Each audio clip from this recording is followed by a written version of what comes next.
Pidana NIM 1741064. Assalamualaikum warahmatullahi wabarakatuh. Kami dari kelompok 12 ingin mempresentasikan hasil kerja kami yang berjudul Penjabaran Konsep Arsitektur Sistem Informasi, Data Warehouse, Data Processing, dan Teknologi Informasi. Lanjut.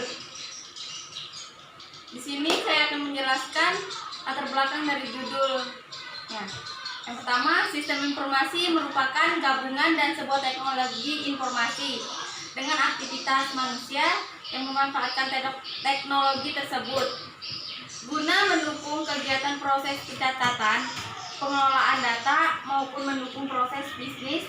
Dalam manajemen, dengan penggunaan sistem informasi dapat membantu dalam melakukan kontrol kinerja berbagai proses bisnis. Yang kedua, banyak organisasi yang telah memanfaatkan sistem informasi untuk memperoleh berbagai kemudahan yang dapat mendukung kemajuan proses bisnis. Terus itu seperti penyampaian data yang lebih rapi dan terperinci, integrasi data, kemudahan dalam pengelolaan data, kecepatan, keakuratan informasi yang dihasilkan efisien serta efektivitas waktu dan tenaga. Yang ketiga, di dalam sebuah instalasi atau organisasi, sebuah ketersediaan informasi yang akurat dan berintegrasi dan berkualitas tinggi menjadi hal yang sangat vital. Pada saat ini, banyak korporasi mencari teknologi baru yang membantu mereka menjadi lebih untung dan kooperatif. Kunci untuk memperoleh keuntungan kooperatif adalah memiliki informasi yang akurat dalam waktu yang tepat yang mampu diakses dengan mudah, sehingga proses pengambilan keputusan dapat dilakukan dengan lebih cepat dan tepat. Instansi seharusnya memiliki sistem yang mampu menyampaikan informasi pada para manajer ataupun para pengguna yang kelak akan digunakan sebagai landasan dalam melakukan sebuah pengambilan keputusan. Namun dalam kenyataan para manajer sering dibuat frustasi dengan ketidakmampuan untuk mengakses serta menggunakan data dan informasi yang diperlakukan, yang sering disebut instasi yang kekenyangannya dengan data, tetapi kelaparan informasi. Oleh sebab itu, dibutuhkan arsitektur seperti informasi, data warehouse, data processing yang tepat agar bagian teknologi informasi memenuhi kebutuhan bisnis organisasi. Berdasarkan uraian latar belakang di atas, maka rumusan masalah yang didapat adalah sebagai berikut. 1. Apa yang dimaksud dengan arsitektur sistem informasi? Yang kedua, apa saja macam-macam dari arsitektur sistem informasi? Yang ketiga, apa saja kekurangan dan kelebihan dari macam-macam sistem informasi? Yang keempat, apa yang dimaksud dengan warehouse? Yang kelima, apa yang dimaksud dengan teknologi informasi? Yang keenam, apa yang dimaksud dengan data processing? Yang ketujuh, aspek apa saja yang ada di dalam data processing dan teknologi informasi? Arsitektur sistem informasi. Arsitektur sistem informasi terkadang disebut juga sebagai arsitektur teknologi informasi. Arsitektur sistem informasi atau infrastruktur teknologi informasi merupakan arsitektur dari sistem yang merupakan sekumpulan dari model-model terhubung yang menggambarkan sifat dasar dari sebuah sistem atau suatu pemetaan dan rencana kebutuhan informasi. Di dalam suatu organisasi, seni menggambarkan suatu model atau konsep informasi yang digunakan dalam aktivitas yang membutuhkan detail aktivitas dari suatu sistem kompleks. Terus yang kedua, arsitektur sistem informasi. Contoh aktivitas tersebut adalah sistem pustaka pemrograman, sistem manajemen isi, pengembangan web, interaksi pengguna, pengembangan basis data, pemrograman, penulisan, teknis, arsitektur perusahaan, dan desain perangkat lunak sistem kritis. Sebuah arsitektur informasi yang detail memiliki isi perencanaan yang digunakan untuk menjawab pertanyaan-pertanyaan berikut. Yang pertama, data apa yang dikumpulkan. Yang kedua, di mana dan bagaimana data dikumpulkan. Yang ketiga, bagaimana cara mengirimkan data. Yang keempat, di mana data akan disimpan. Salah deh, Nan. Sebuah arsitektur informasi yang detail memiliki isi perencanaan yang digunakan untuk menjawab pertanyaan-pertanyaan berikut. Yang pertama, data apa yang akan dikumpulkan. Yang kedua, di mana dan bagaimana data dikumpulkan. Yang ketiga, bagaimana cara mengirimkan data. Yang keempat, di mana data akan disimpan. 1. Arsitektur terpusat.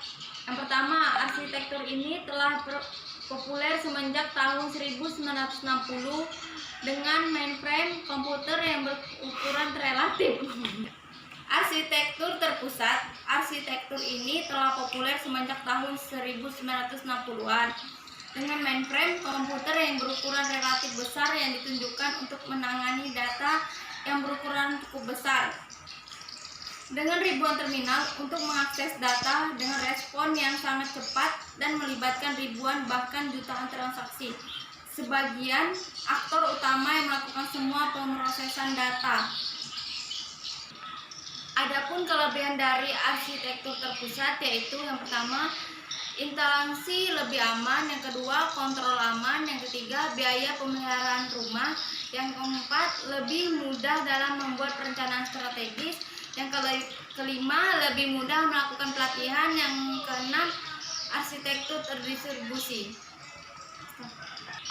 Yang kekurangannya, pertama, biaya perawatan akan lebih mahal karena hardware atau software tidak transtandarisasi sehingga akan melibatkan banyak pakar. Yang kedua, pengontrolan lebih sulit untuk dilakukan dan dimungkinkan akan terjadi kekacauan dalam sistem komputer. Yang ketiga, kurangnya pengawasan. Dan adapun beberapa kelebihan arsitektur terdistribusi diantaranya, yang pertama, penghematan biaya, yang kedua, peningkatan kepuasan pemakaian, yang ketiga, kemudahan pencadangan ketika terjadi musibah.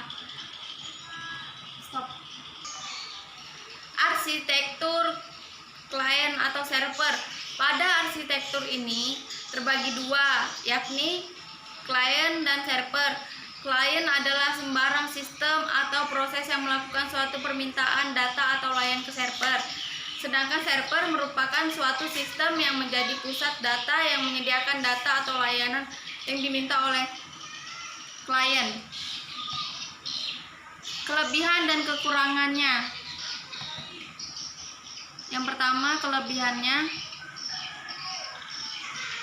Kelebihannya yang pertama, mengurangi dampak dari trafik padat. Yang kedua, jika salah satu unit mati, maka yang lain masih dapat digunakan.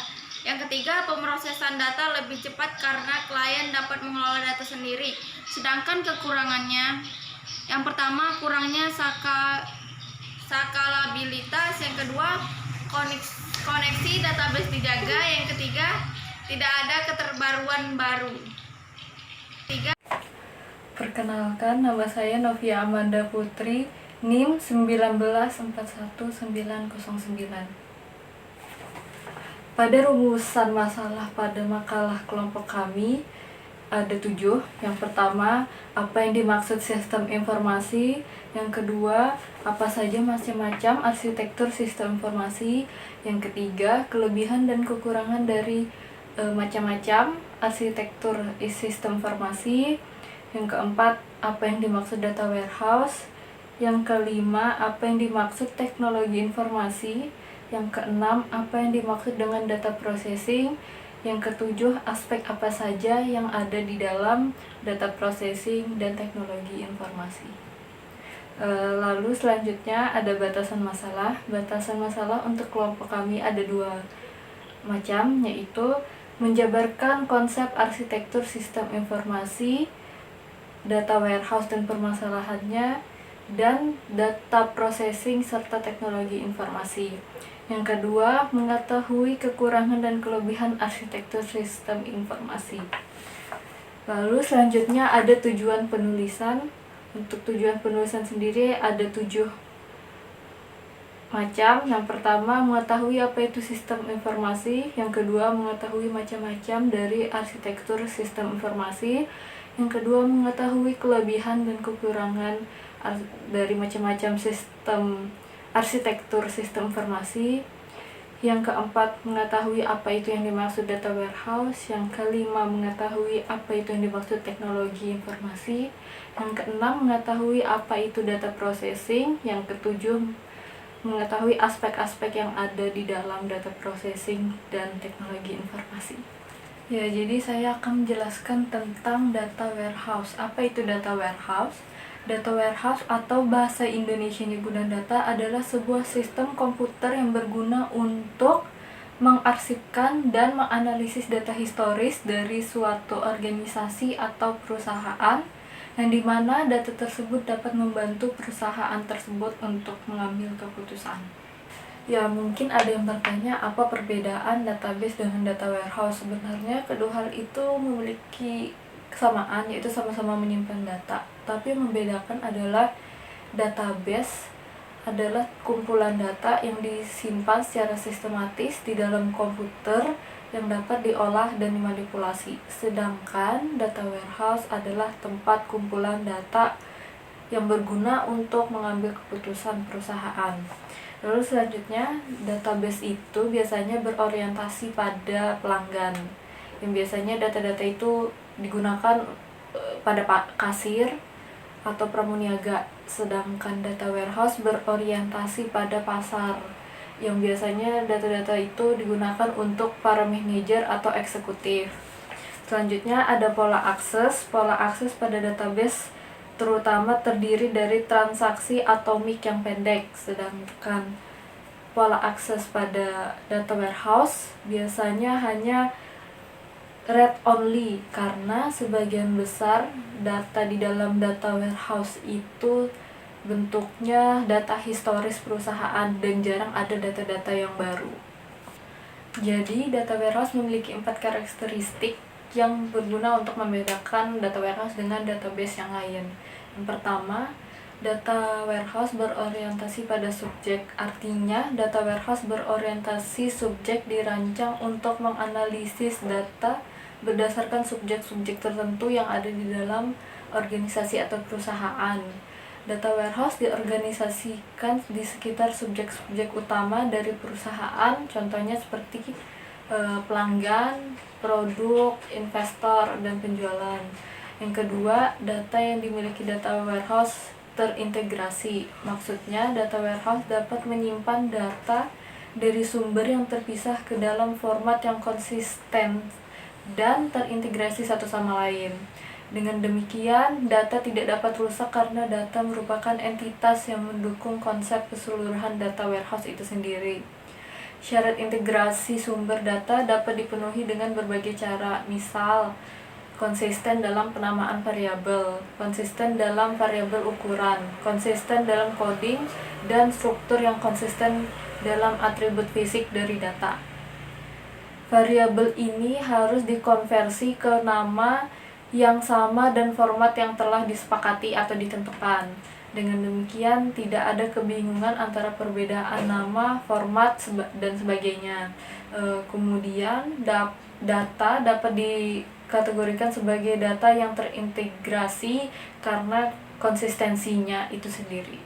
Untuk karakteristik data warehouse yang ketiga adalah data yang disimpan bersifat tetap. Maksudnya, semua data dalam data warehouse dapat dikatakan akurat atau valid pada rentang waktu tertentu.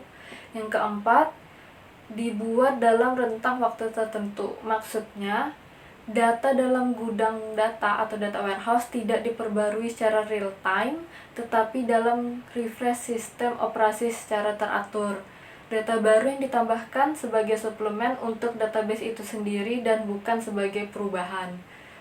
Berbeda dengan database seperti yang kita ketahui, database itu dapat melakukan update, mengubah, menambah, atau menghapus data. Berbeda dengan data warehouse. Data warehouse hanya dapat menampilkan data atau mengakses data.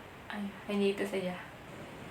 Selanjutnya ada arsitektur data warehouse. Maksudnya adalah bagaimana data warehouse itu dibangun.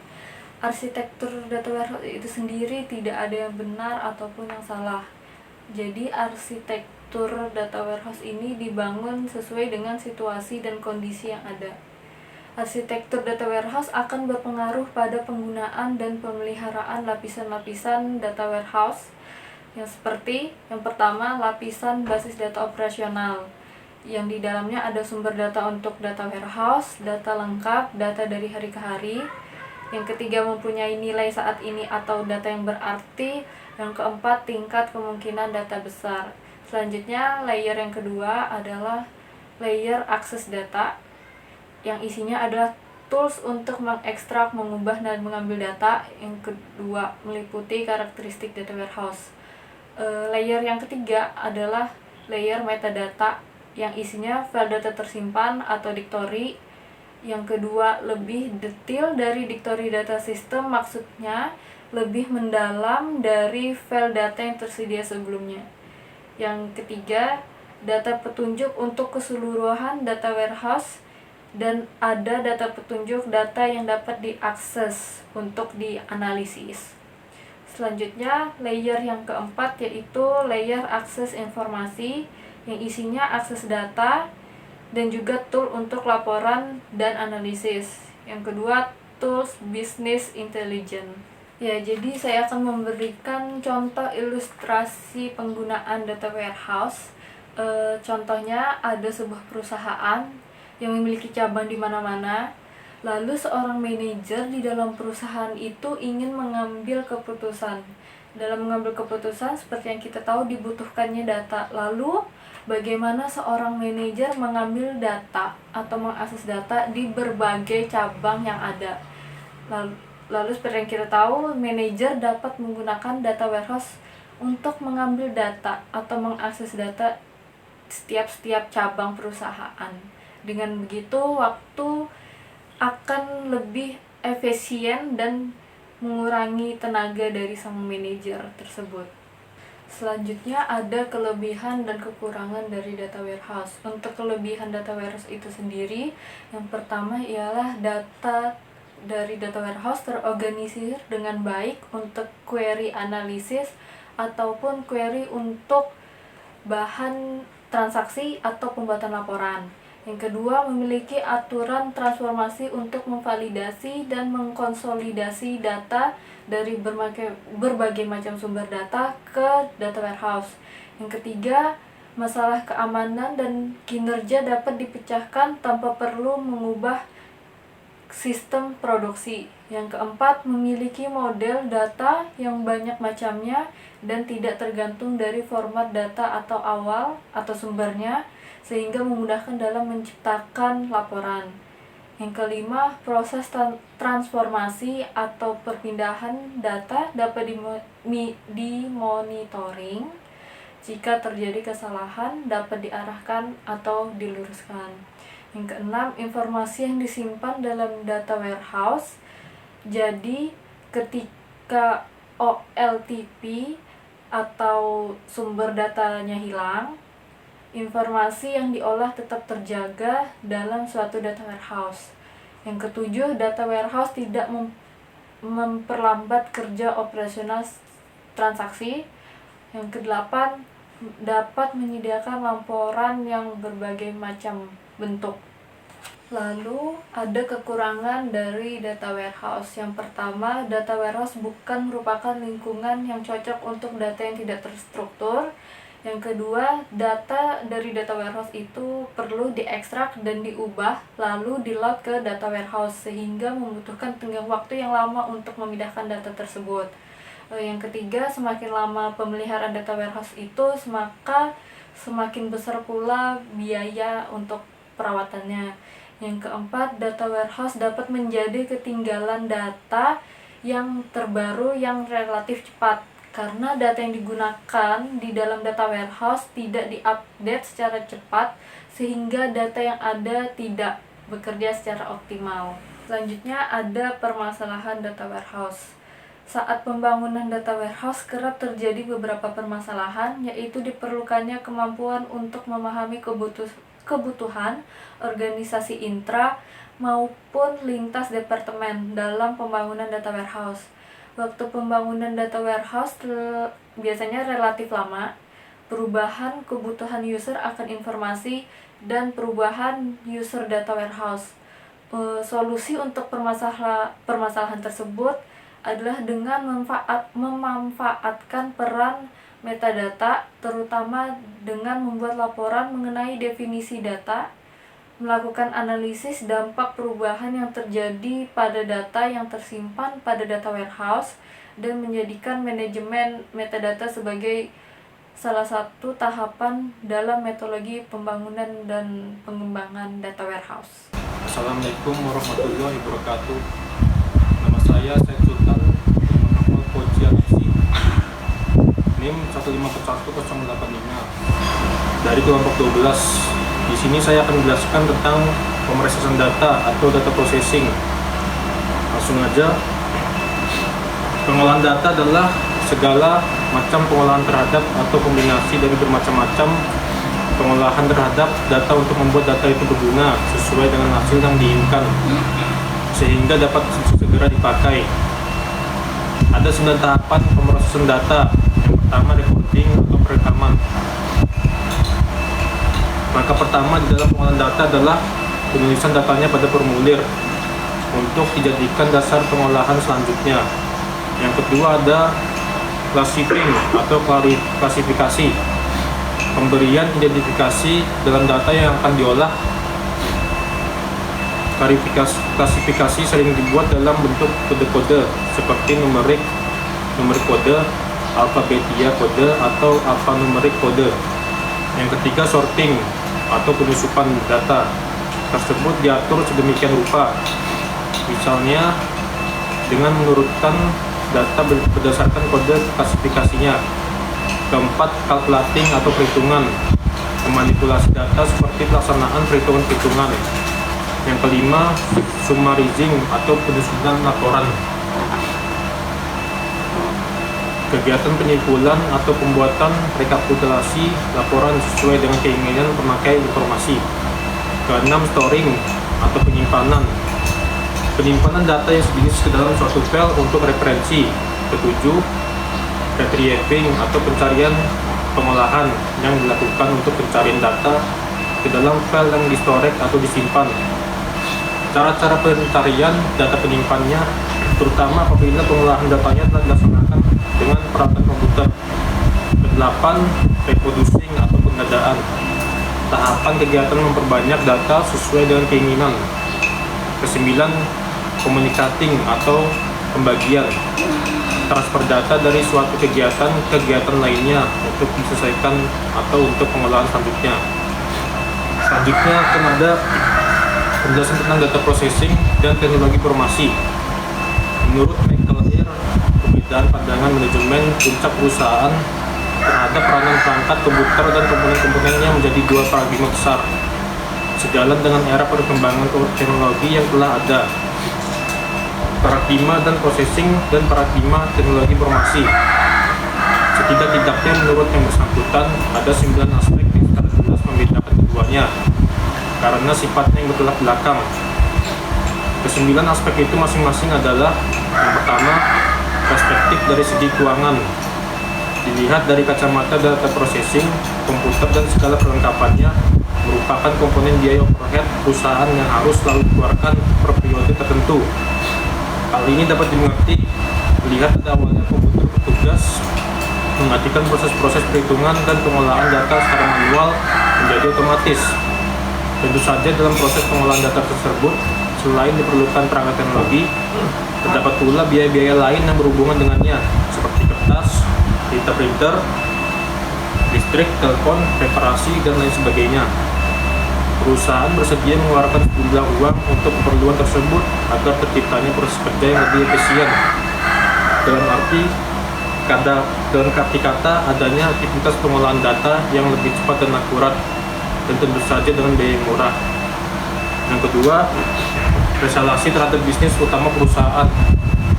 Pada format data processing, perusahaan melihat bahwa penggunaan komputer adalah untuk mendukung proses utama dalam bisnis, tidak lebih daripada itu.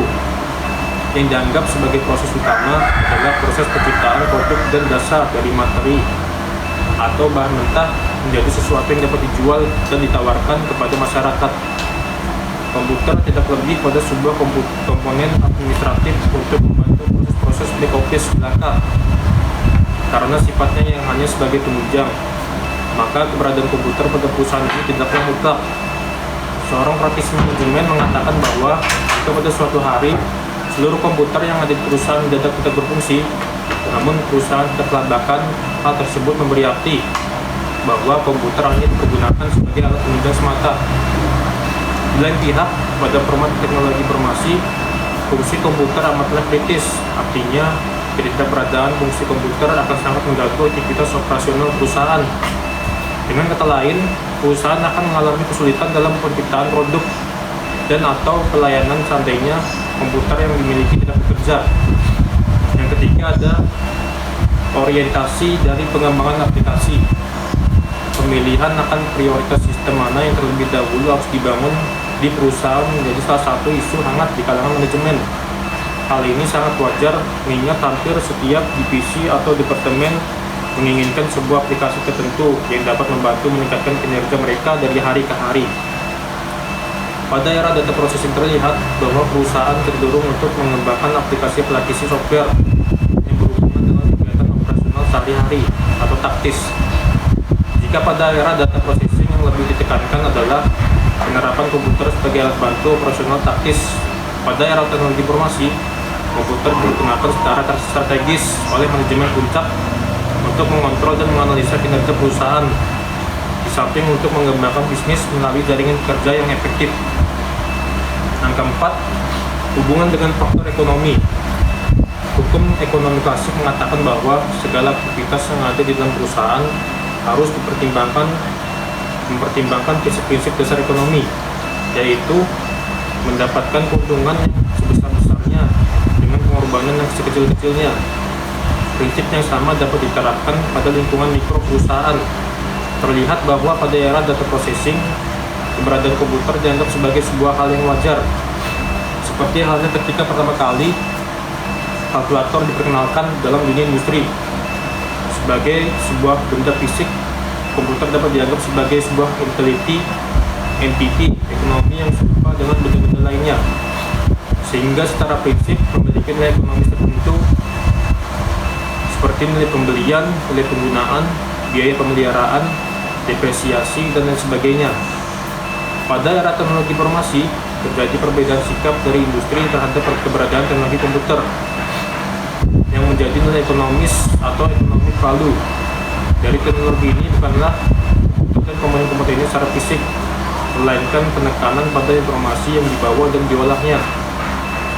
Prinsip dasar yang dipergunakan adalah the economic value of information, yang sebenarnya telah cukup banyak dikembangkan oleh para pakar riset operasional maupun manajemen sains bertahun-tahun yang lalu. Sehingga terhadap perkembangan teknologi informasi yang ada, penekanan nilai ekonomis tidak terletak pada teknologinya, melainkan pada fungsi atau hakikat atau peranan informasi pada sebuah perusahaan. Yang kelima, dampak sosial. Dalam perusahaan, para pengguna komputer atau yang biasa disebut users merupakan komponen organisasi yang selain menjadi tulang punggung tercapainya efisiensi dan efektivitas perusahaan, juga menjadi entiti yang paling terpengaruh dengan kehadiran komputer.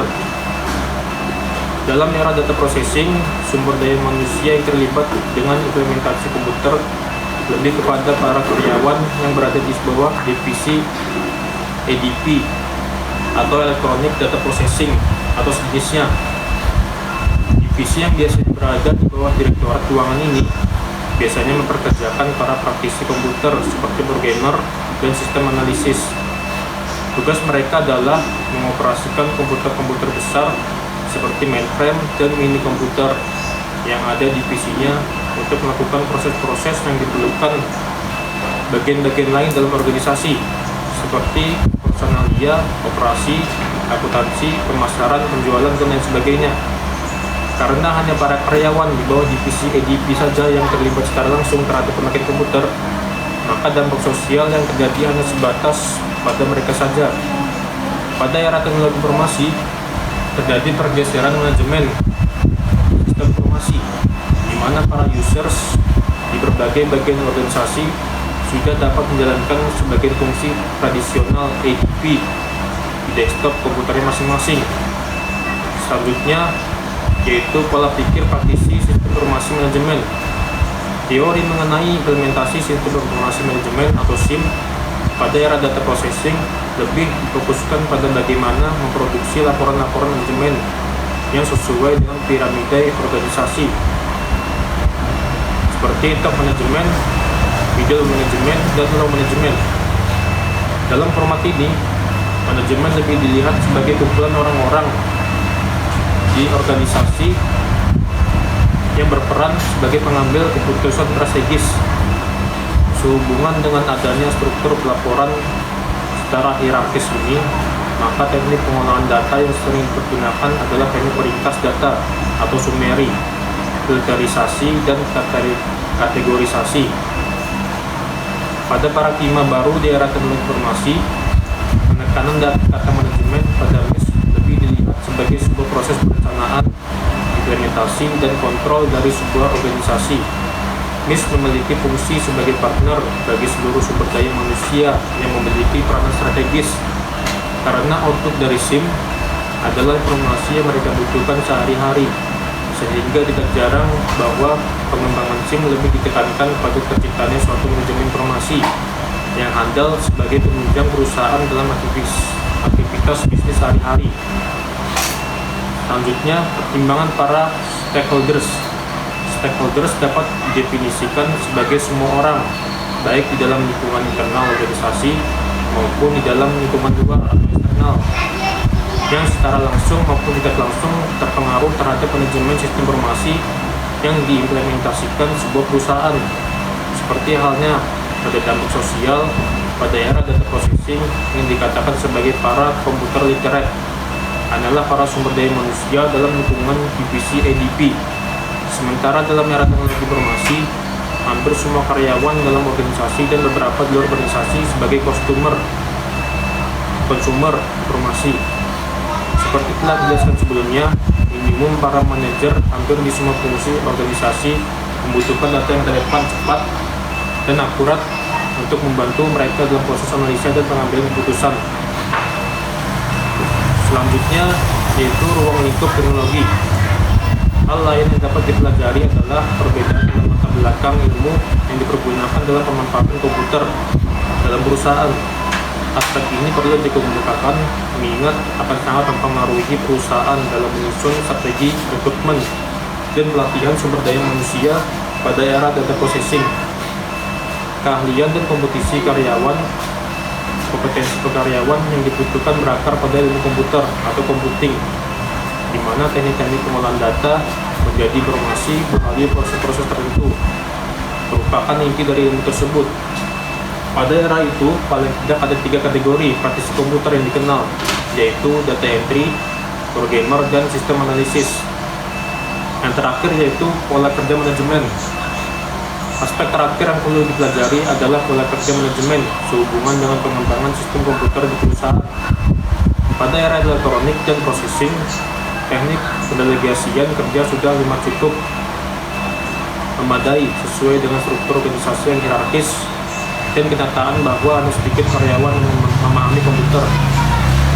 Sementara pada era teknologi informasi, faktor kepemimpinan atau leadership menjadi kunci utama, karena selain adanya pendekatan pembagian tugas organisasi secara matriks, seringkali pemanfaatan teknologi informasi yang salah mengakibatkan terjadinya fenomena kontraproduktif. Ya, sekian dari saya. Itu saja yang dapat saya jelaskan tentang data processing. Sekian kali ini. Wassalamualaikum warahmatullahi wabarakatuh. Selanjutnya adalah kesimpulan. Kesimpulan dari penjelasan dari kelompok kami ialah yang pertama, arsitektur sistem informasi adalah suatu pemetaan atau rencana-rencana kebutuhan informasi di dalam suatu organisasi.